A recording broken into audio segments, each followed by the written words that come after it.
got his first question. Okay, so what do you remember about the Kindertransport that you were on? I remember quite well. I was 8 years old and just had my 8th birthday. And I knew we left. My transport was the 8th of the children's transports from Czechoslovakia as it was then. There were many others. Are you aware of that? Transports? Because you've heard of Kristallnacht, the Night of Broken Glass. Well, that happened in November of 1938. So that's when I was 7 years old. And it happened in Germany and Austria because of the killing of some kind of an administrator in Paris. And Hitler took that as an excuse, and he sent all his troops, not all his troops. Are you going? You can edit this, right? Yeah. All right. So he sent his troops to basically Vienna and Berlin, and they destroyed many Jewish businesses and families and etc. And this happened in November of 1938. And people started asking, they wanted to move, they wanted to emigrate to the United States and other countries, to South America. And nobody was very interested really in taking the refugees like that. Sounds familiar, doesn't it? And but the British Parliament were the only ones who really paid a lot of attention. And as far as I know, anybody knows, they debated for about, I don't know, more than 24 hours in the Parliament. What were they going? She's all right. What were they going to do? And finally, they came to the conclusion that they would be willing to. You know this, I think, do you? That they would be willing to take around 10,000 children.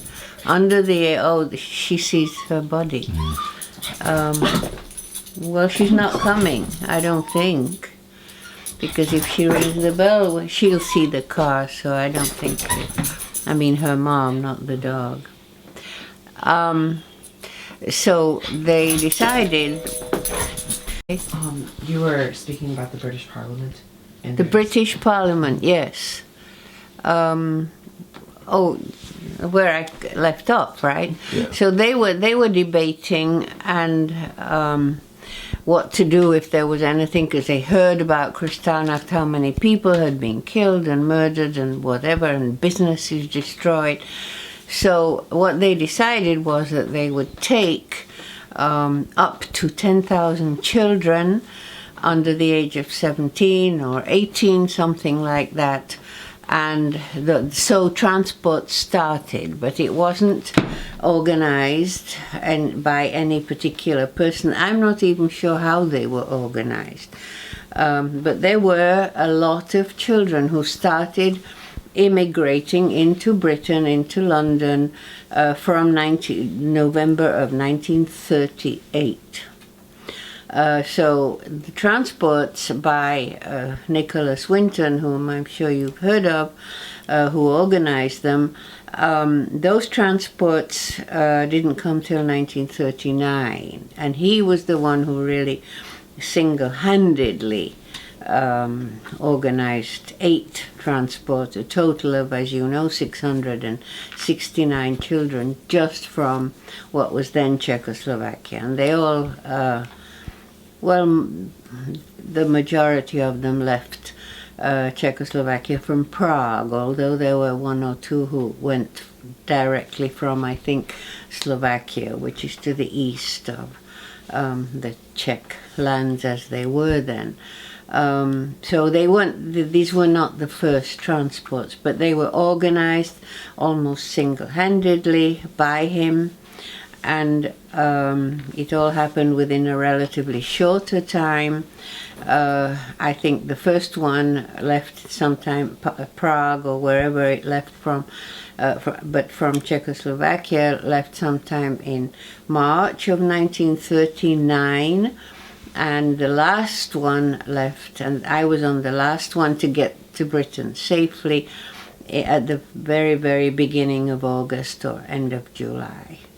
So though there was two groups of children's transports, really one much bigger than the one from Czechoslovakia.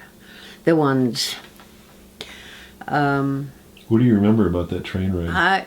Of the train ride, I remember it all quite clearly. I'll tell you about it because I knew about it before I left. Well, mine was the last transport to get to Britain safely, the 8th.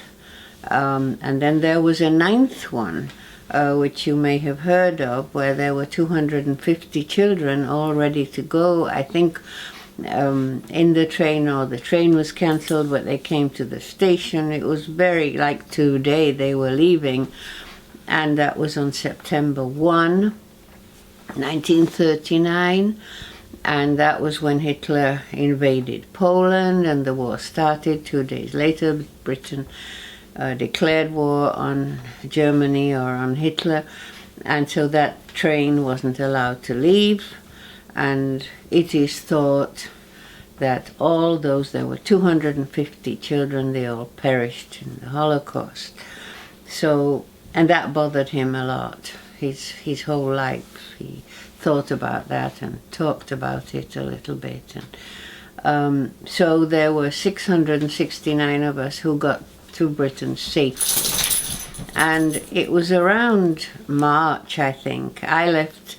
My date was July 31, was given on the papers and everything, and I have a lot of those papers. I was just looking. I'm going to be going to Muskegon, to Michigan, in 2 or 3 weeks now, and the end of April. And so I was looking what I need to take, documents and things, and I have some pretty amazing documents. Would you be willing to share those with us? Because I have Nicholas Winton didn't really use his name. He did. He always said, have you seen the film Nicky's Children? Yes. Nicky's Family? There's sort of several versions of the same film. Well, he says in there, I had this very important meeting with myself, and I established that I would be the chair of this meeting.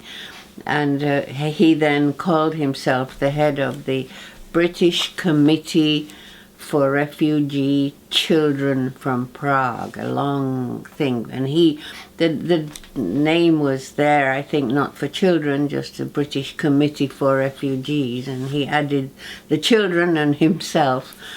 And so I have some of those letters. Not his name, he never signed his name. And then he didn't tell anybody about it. You may have heard. Anyway, so I heard about my mother heard someone, a person who was a member of Parliament, speak. And not only did he speak publicly, his name was George Lansbury. You know that? Yes. You've heard of him? Right here. Wow. And how do you know? We actually